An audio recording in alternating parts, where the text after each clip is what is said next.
after spending some some peaceful moments in the tranquility of Kasar Devi temple and giving myself some time for meditation, my next destination would be Kausani. I was lost in the serenity of this place.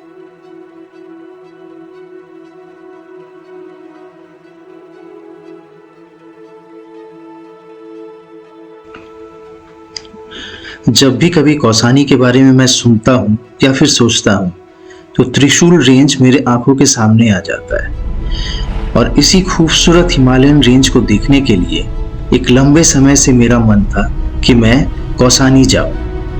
वैसे तो कौसानी एक छोटा सा कस्बा है जो कि famous है वहाँ से हिमालय के अद्भुत दृश्यों के लिए और अनाशक्ति आश्रम के लिए और साथ ही साथ वहाँ के चाय बागानों के लिए।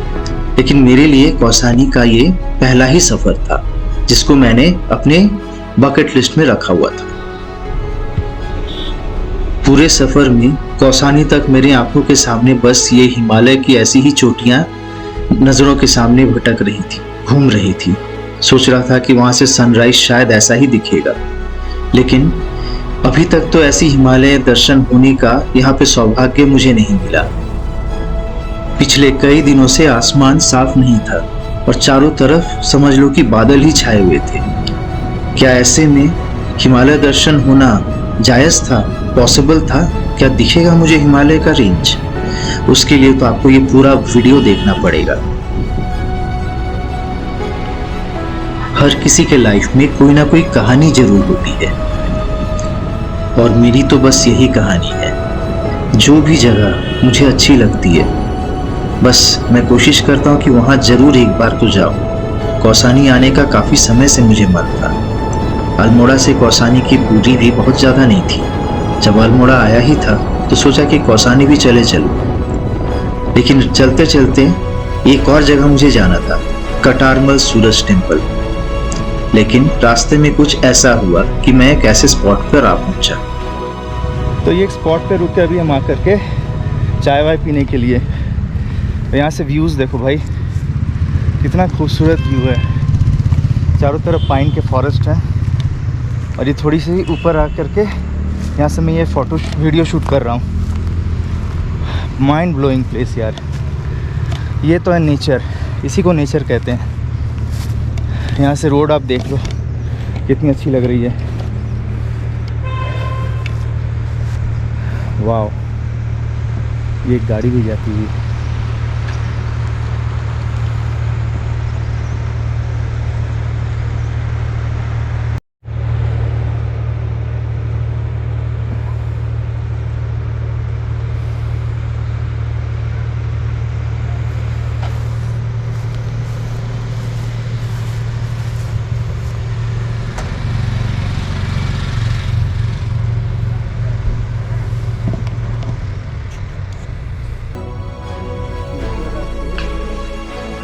Into the lap of nature, यानी प्रकृति के गोद में रहना मुझे तो बहुत अच्छा लगता है। पता नहीं आप लोगों को कैसा लगता है। पाइन के इस फॉरेस्ट में आकर के बस मुझे एक ही चीज फील हो रहा था कि काश मेरे पास कैंप के इक्विपमेंट्स होते, यानी कि कैंपिंग करने के इक्विपमेंट्स होते और मैं यहाँ पर रात भर कैंपिंग करता। इतना खूबसूरत नज़ारा पहले मैंने कभी नहीं देखा था।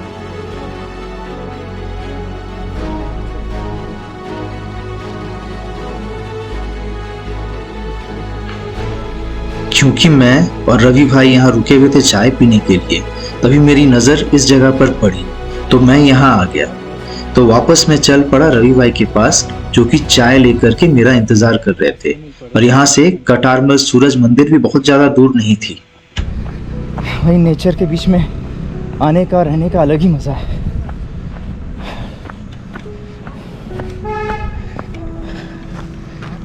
ये रवि भैया बैठे हुए हैं चाय पीने के लिए।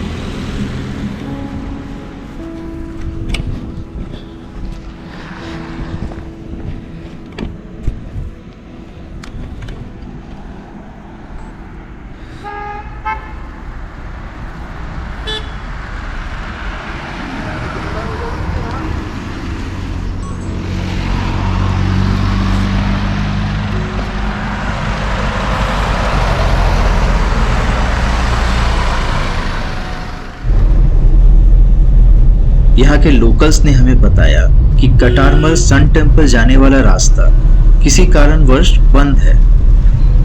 हेंस हमें वहां तक जाने का प्लान हमारा कैंसिल करना पड़ा।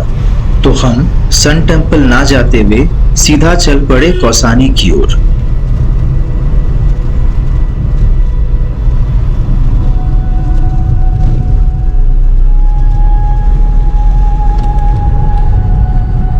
ये उत्तराखंड के जितने भी गांव हैं, यहाँ पर आपको हर चीज़ जो है फ्रेश मिलेगी। हवा भी ताज़ी, साग सब्जियाँ भी ताज़ी, फल भी ताज़े, पानी भी यहाँ का फ्रेश।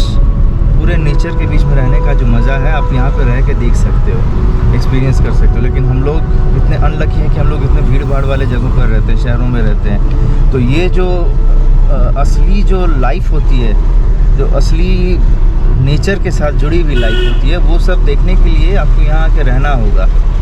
तो अगर समय मिले तो कभी भी किसी भी गांव में जाओ, वहाँ किसी होम स्टे में या किसी गांव वाले के घर पे ही रुक लो, तो उस पूरे लाइफ को आप एक्सपीरियंस कर सकोगे। बहुत अच्छा लगेगा, बिलीव मी। हमारे ड्राइवर कम गाइड रवि भाई ने मुझे बताया कि कौसानी से बेटर व्यूज माउंटेन्स के मुझे ग्वालदम से देखने को मिल जाएंगे। ग्वालदम के बारे में मैंने सुना तो था, लेकिन कभी सोचा नहीं था कि ग्वालदम का भी जिक्र इस ट्रिप में आएगा। और क्योंकि ये एक रोड ट्रिप है और रुकना सिर्फ रात को ही है, वो भी सोने के लिए किसी ना किसी होटल में, तो पूरे रास्ते हम तो ऐसे ही चल रहे थे, कभी कौसानी, कभी अल्मोड़ा, कभी कैंची धाम और अब ग्वालदम भी। तो कौसानी ना रुक के उन्होंने सजेस्ट किया कि हमें ग्वालदम रुकना चाहिए। और उन्होंने ये भी सजेस्ट किया कि द फेमस बैजनाथ टेम्पल्स, वो भी ग्वालदम के पास ही पड़ता है, कौसानी और ग्वालदम के बीचों बीच। जी हाँ, ये वही बैजनाथ धाम है जिसके बारे में आप सब ने शायद सुना होगा, मैंने भी सुना था। तो चलो इसी बहाने बैजनाथ धाम भी हो लिया जाएगा। तो फाइनली हम कौसानी तो पहुंच गए, लेकिन यहाँ रुकने का हमारा प्लान ऑलरेडी कैंसिल हो चुका था और हमारा नेक्स्ट डे ग्वालदम होने वाला था। तो देखते हैं ग्वालदम से हिमालय रेंजेस कितने पास नजर आते हैं। जैसा कि रवि भैया ने कहा भी कि वहां से आप हिमालय को ऐसे फील करोगे जैसे आप उन्हें छू सकते हो। यही त्रिशूल आपको काफी सामने से दिखाई पड़ेगा। तो चलिए देखते हैं ग्वालदम से त्रिशूल रेंज कितना पास है और क्या मैं उसे छू पाता हूँ।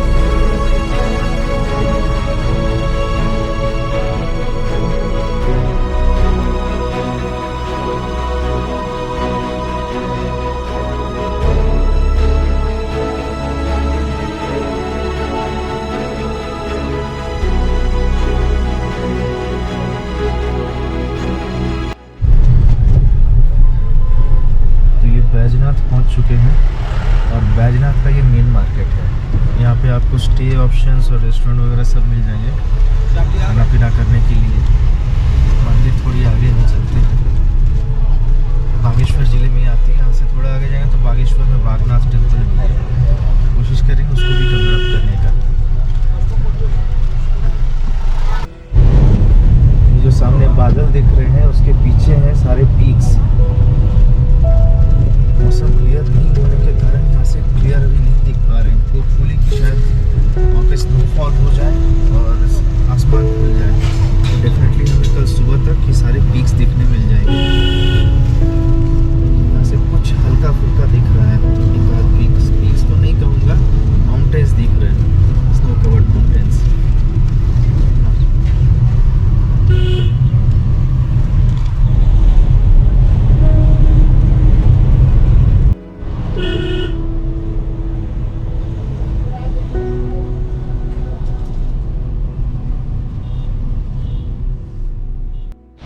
तो ये रास्ता जाती है बैजनाथ टेम्पल की तरफ। ये बगल में गोमती नदी बहती हुई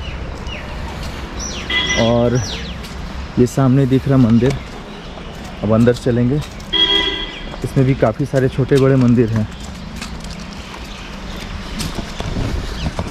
और सबसे ख़ास बात यह है इन मंदिरों का कि कहा जाता है इनको एक ही रात में तैयार किया गया था। यहाँ पे कत्तूरी वंश के राजा रहते थे पहले, उन लोगों ने इन मंदिरों को बनवाया था।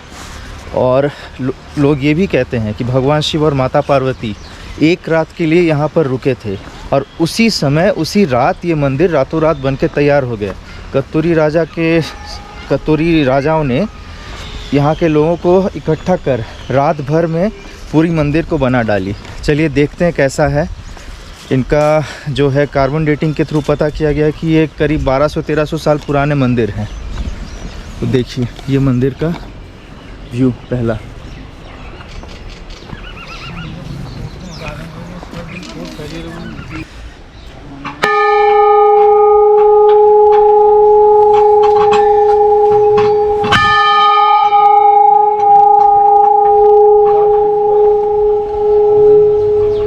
ये है बैजनाथ टेम्पल।